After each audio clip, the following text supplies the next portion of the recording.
E aí, ouvintes, como vocês estão? Espero que estejam bem. Sejam muito bem-vindos ao podcast História Pública. Aqui quem apresenta sou euzinha, Brenda, e a nossa produção está composta por Radassa, Manuela e Pedro. E hoje temos a honra de convidar vocês para mergulhar com a gente em um universo onde a história, cultura e imaginação se entrelaçam de uma maneira fascinante. No episódio de hoje, vamos explorar a obra cinematográfica Aniculapo, dirigida por Kunle Afolayan e lançada pela Netflix. Aniculapo é mais do que um filme. É épico e nos conduz ao coração do antigo Império de Oió, no século XVII, reconstruindo a sua estética, as suas tensões sociais e o seu universo espiritual. Aqui, tradição, metodologia e política convivem na mesma respiração. E é essa justamente a atmosfera que queremos discutir com vocês. O nosso documento de estudo foi cuidadosamente elaborado para compreender a riqueza dessa obra. Ele traz reflexões sobre o contexto histórico africano, a construção estética do filme, a cosmovisão iorubá, questões de gênero, produção cinematográfica e, claro, uma análise profunda do enredo e do simbolismo presente em cada cena. A partir desse material, organizamos o nosso episódio em blocos, para guiar a conversa de uma forma clara e profunda, passando pela ambientação histórica, pela análise da produção, pelo estudo dos personagens, pelas críticas sociais e, finalmente, pelas interpretações que o filme desperta. Queremos que vocês se sintam convidados a atravessar essa fronteira entre o mundo visível e o mundo espiritual, uma fronteira que o filme retrata com tanta intensidade. Ao longo da nossa conversa, vamos reconstruir os cenários, levantar debates, fazer perguntas incômodas e, quem sabe, oferecer novas formas de enxergar uma obra que parece simples na superfície, mas que carrega camadas densas de significado. Aniculapo é uma história sobre poder, destino e justiça, mas também sobre a fragilidade humana, ambição destemida e os caminhos imprevisíveis que o desejo pode tomar. É uma narrativa que nos lembra que as ações individuais reverberam no coletivo e que a justiça na visão iorubá é uma força que sempre busca equilíbrio. Então se preparem. Hoje vamos falar sobre cinema, cultura, história, espiritualidade e crítica social, que a gente ama. Tudo isso de uma forma integrada. Vamos olhar para o filme não apenas como entretenimento, mas como um documento, como expressão cultural e também com aquela pitadinha de provocação. Coloquem os seus fones, ajustem o volume e entrem com a gente nessa viagem. Estamos começando agora um episódio especial sobre Aniculapo.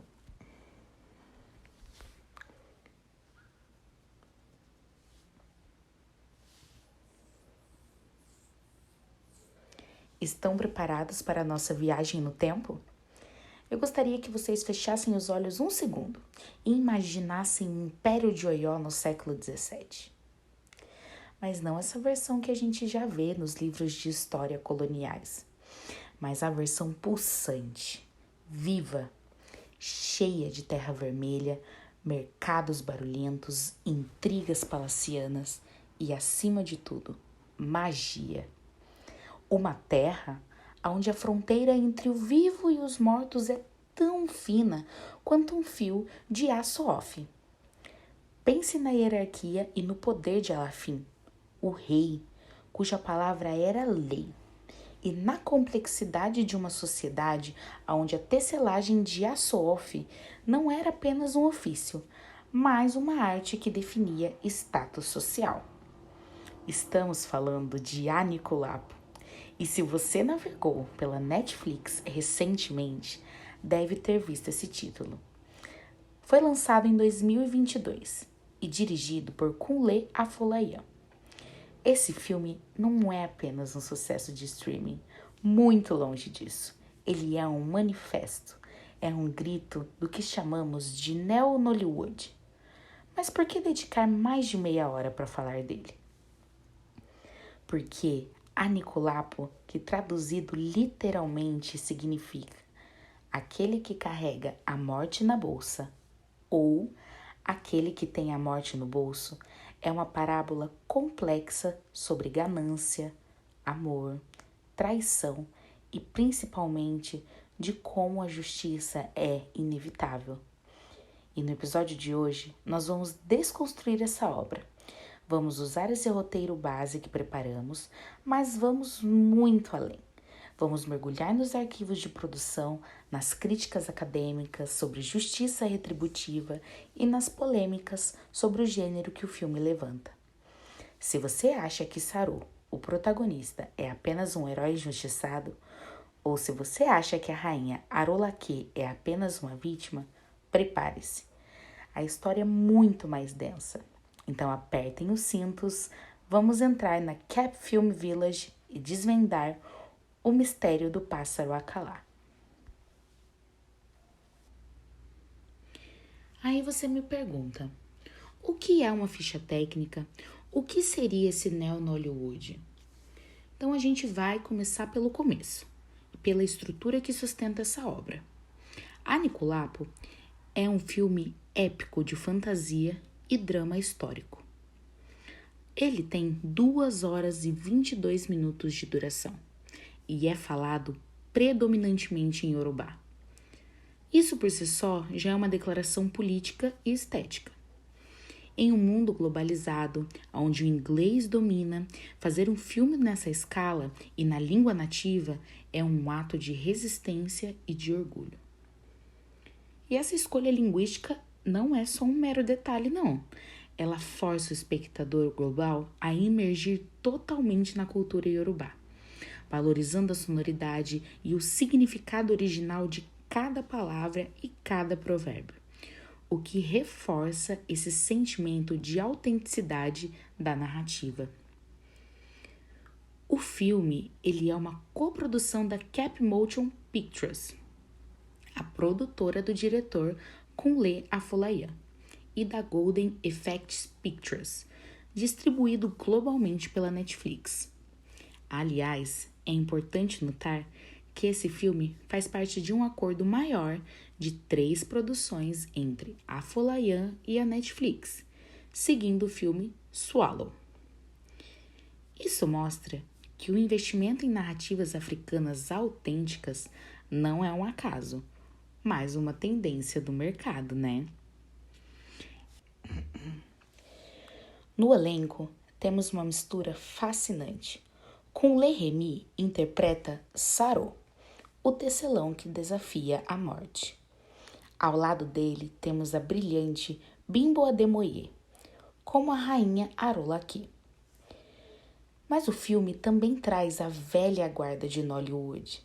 Lendas como Sola Soboyale, Tayo Hassan e Ademayo Salami. Ver esses atores juntos é como ver um encontro de gerações do cinema nigeriano. Mas agora nós precisamos falar sobre esse termo que eu mencionei anteriormente, Neo-Nollywood. O que isso significa? Durante muito tempo, o cinema nigeriano foi caracterizado por produções de baixíssimo orçamento, faltava o cash. E as produções eram feitas às pressas para o mercado do home video.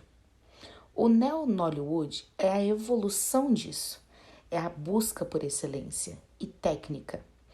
Em Anikulapo, a fotografia de Jonathan Covell e a trilha sonora de Anu Arlofayan não devem nada às produções de Hollywood. Há um cuidado estético em criar uma ambientação fiel ao antigo reino de Oió. Não é apenas filmar uma história, é criar uma experiência sensorial. O filme tenta consolidar essa nova área, onde a qualidade técnica se encontra com toda a sua profundidade mitológica.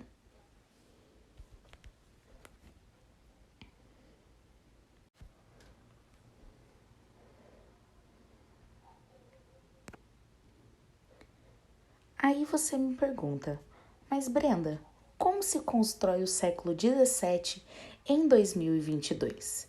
E é assim que nós iniciamos o nosso bloco 3.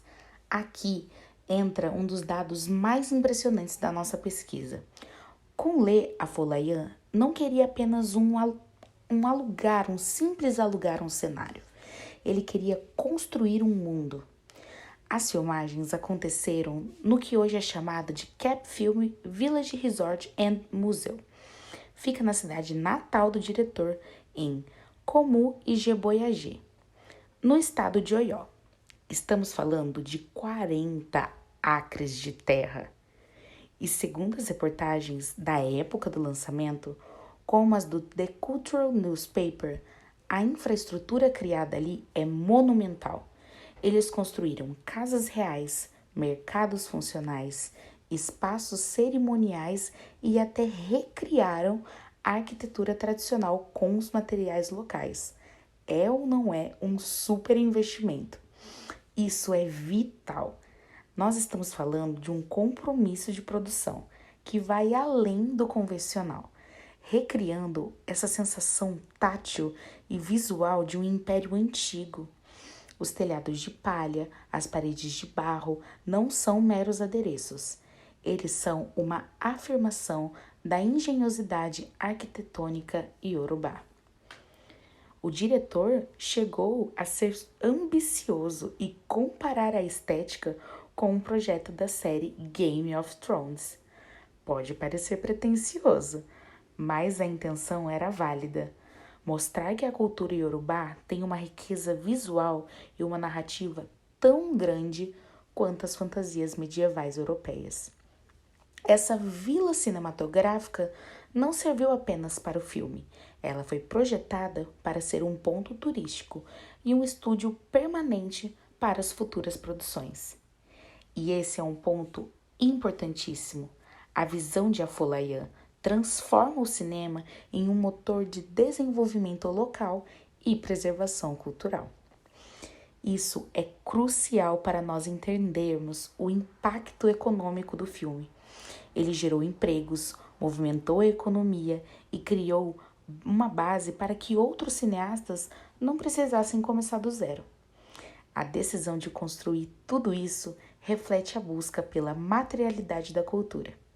Quando você vê o filme, a poeira parece real, as paredes de barro parecem reais, porque elas de fato são reais. E isso ajuda o espectador a se desconectar do mundo moderno e aceitar a premissa fantástica de que um pássaro pode trazer alguém de volta à vida.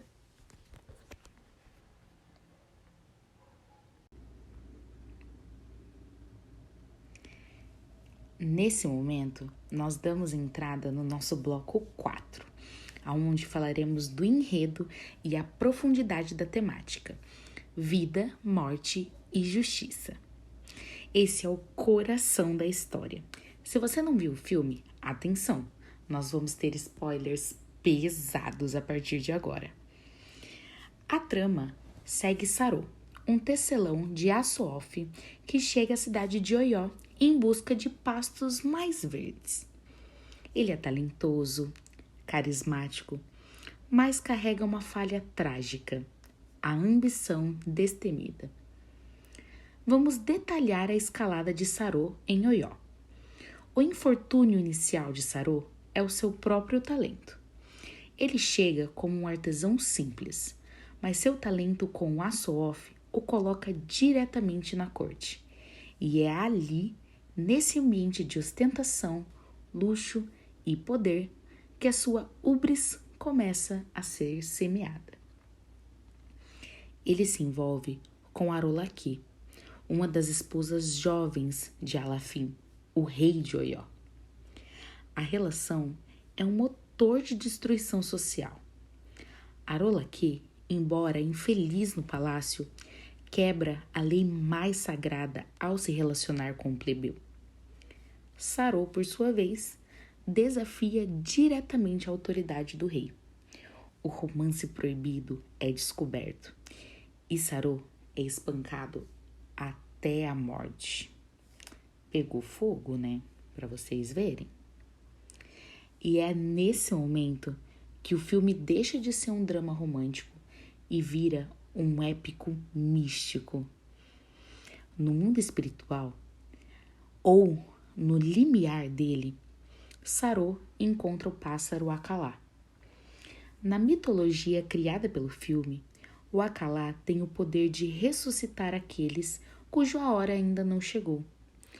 Mas Arolaki, num ato de desespero e amor, impede que o pássaro leve a alma de Sarô e rouba a cabaça mágica que contém o poder da vida.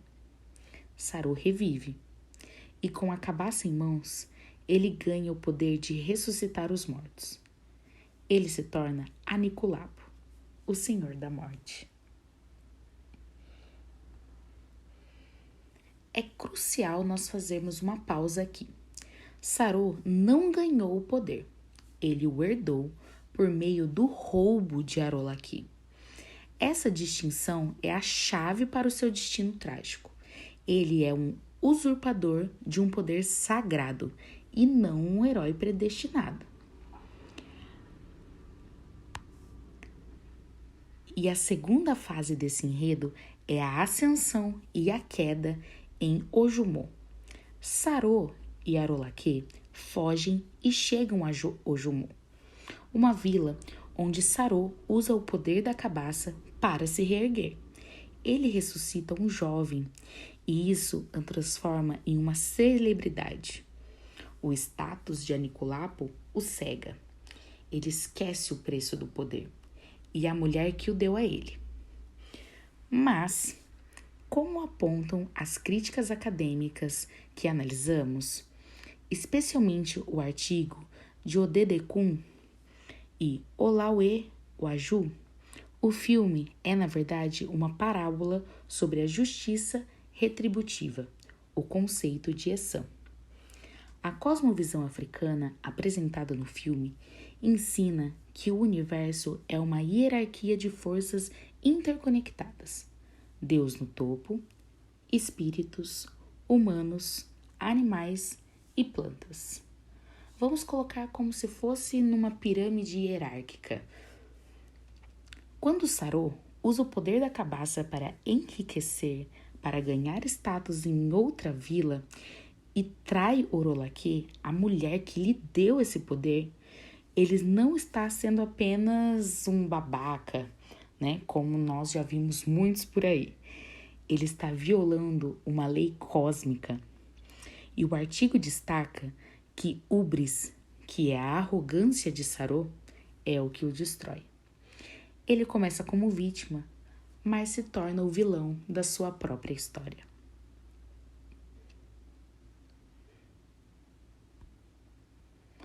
A traição final é o ápice da sua cegueira, quando ele se envolve com a filha de Bashorum, em troca de status social e poder. E ele está repetindo o erro de Oió, mas dessa vez com a consciência de ter o poder da ressurreição. Ele acredita que está intocável, superior às regras mortais e cósmicas. E assim, ele teve a sua segunda chance de viver, mas falhou em aprender. Ele ignora o ditado gato escaldado tem medo de água fria. Mesmo depois de morrer e voltar, ele comete o mesmo erro. Cobiça mulheres que não são dele, busca poder que não lhe pertence e esquece das suas raízes.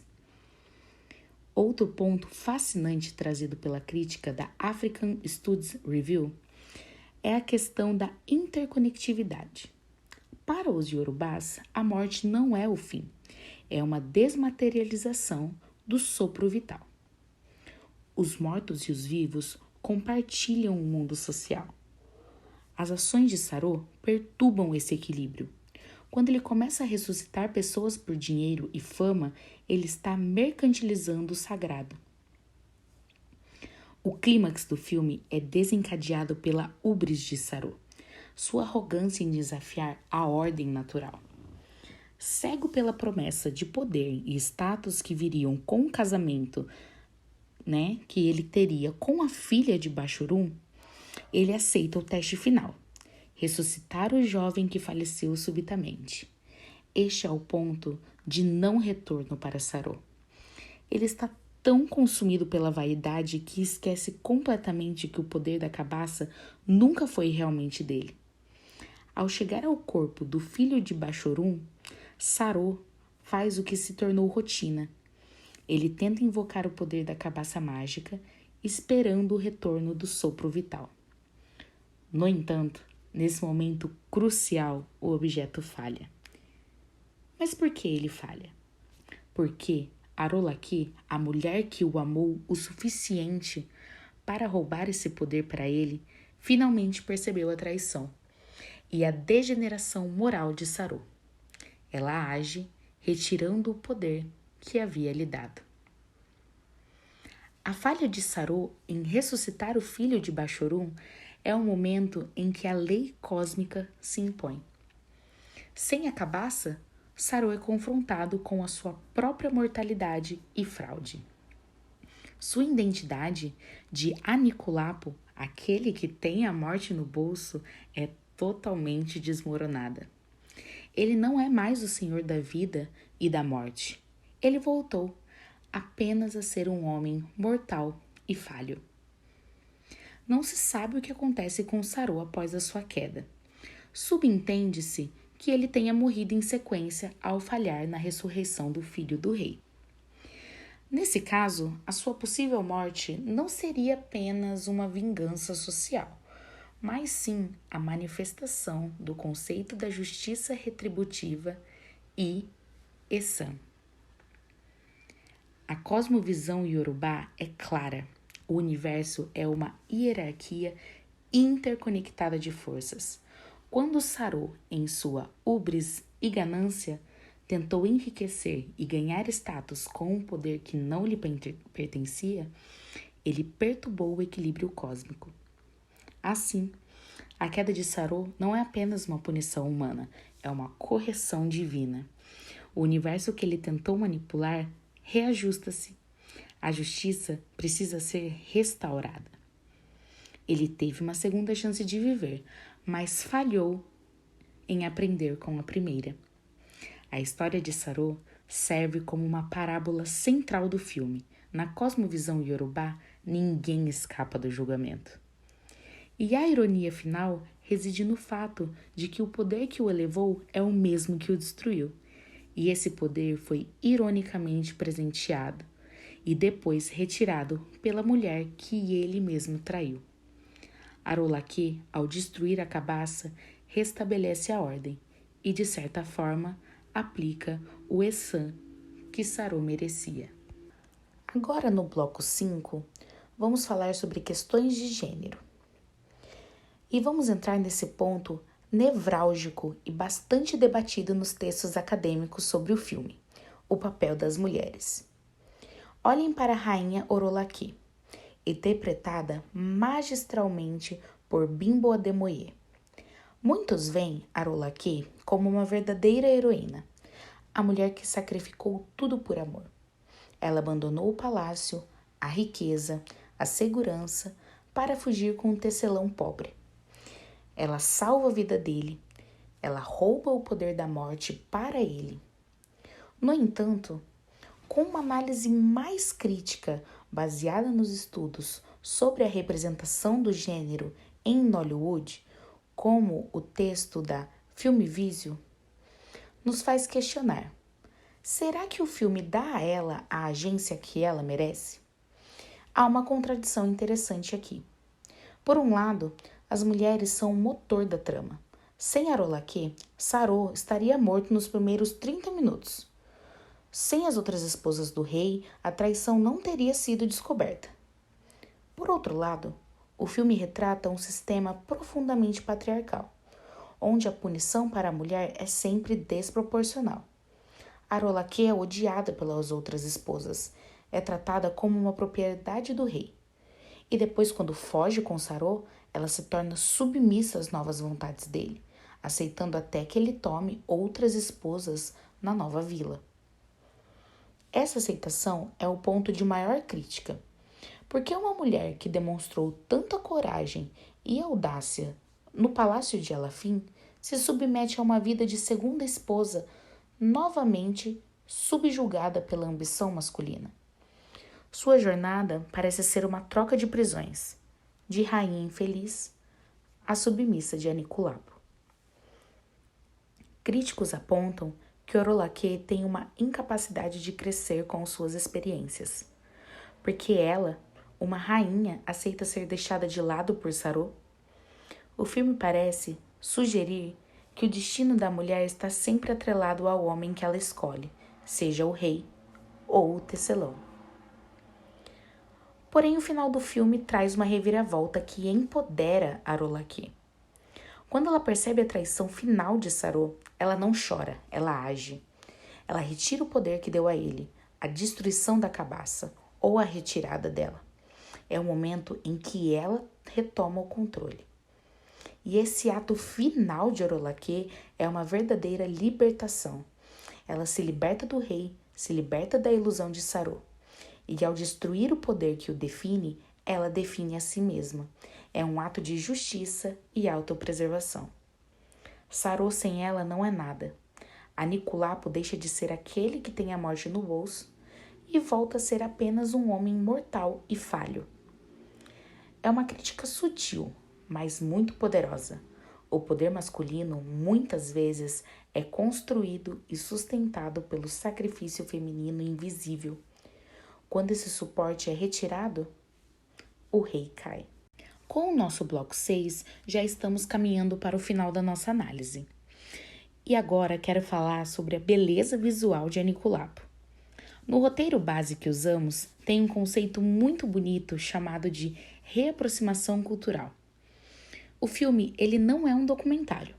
E ele não está preocupado em dizer foi exatamente assim que aconteceu no ano de 1650. Na verdade, ele opera no campo da imaginação histórica. E o que isso significa? Significa usar o passado como um repositório simbólico. O filme usa os mitos, as roupas, a arquitetura e a língua para construir uma identidade nigeriana que não depende do olhar do colonizador. A imaginação histórica aqui é a recriação de uma grandiosidade cultural. É a afirmação de que antes da intervenção estrangeira existia um sistema complexo, rico em crenças e símbolos, digno de um épico cinematográfico. Os figurinos, a paleta de cores terrosas, a iluminação que lembra pinturas clássicas, mas com os corpos negros, tudo isso serve para dizer: nós temos história, nós temos reis, rainhas, magia e complexidade. O uso extensivo de provérbios da sabedoria de Ifá serve como um arquétipo cultural para a reorientação nacional. Pense na cena do tecer. O aço-off, com seus padrões complexos e cores vibrantes, simboliza a própria trama da vida e do destino. O filme eleva o artesanato a um nível de arte sagrado, um reflexo do orgulho nacional. O filme diz aos nigerianos e ao mundo: essa é a nossa herança, é a trilha sonora que reforça esse caráter ritualístico. Não é apenas uma música de fundo, é quase que uma oração. Isso amplia o valor cultural da obra, transformando o entretenimento em uma ferramenta de fortalecimento da memória coletiva. E com a nossa conclusão do bloco 7 e a nossa reflexão final, para encerrar, Aniculapo é um filme de contradições, assim como a vida. Ele tem falhas? Sim. Alguns críticos apontam pontas soltas no roteiro, como que aconteceu com a filha de Bachorum, ou o destino final de Sarô, após ele falhar em devolver as almas. O filme deixa um gancho claro para uma sequência, que aliás já foi transformada em série pela Netflix, e se eu fosse vocês, eu não perdia tempo e iria lá assistir. A série foi intitulada como A Ascensão do Ceifador. Indica que o universo criado por Afolayan tem profundidade para ir além do arco de Sarô, explorando talvez o destino de Arolaque ou as consequências da instabilidade social e cósmica causada pela cabaça. Mas independentemente das críticas, Aniculapo é um marco. Ele prova que o cinema africano pode ser épico, pode ser técnico, pode ser global sem perder a sua alma local. A história de Sarô nos deixa com uma pergunta incômoda. O que você faria se tivesse o poder da vida e da morte no bolso? Você usaria para o bem? Ou como Sarô, você seria consumido pela sua própria vaidade? Na cosmovisão iorubá, ninguém escapa do julgamento, nem na vida e nem na morte. E Sarô aprendeu isso da pior maneira possível. Espero que essa análise densa tenha enriquecido a sua visão sobre o filme. Se você ainda não assistiu, assista. E se já assistiu, aconselho a assistir de novo com esse olhar crítico.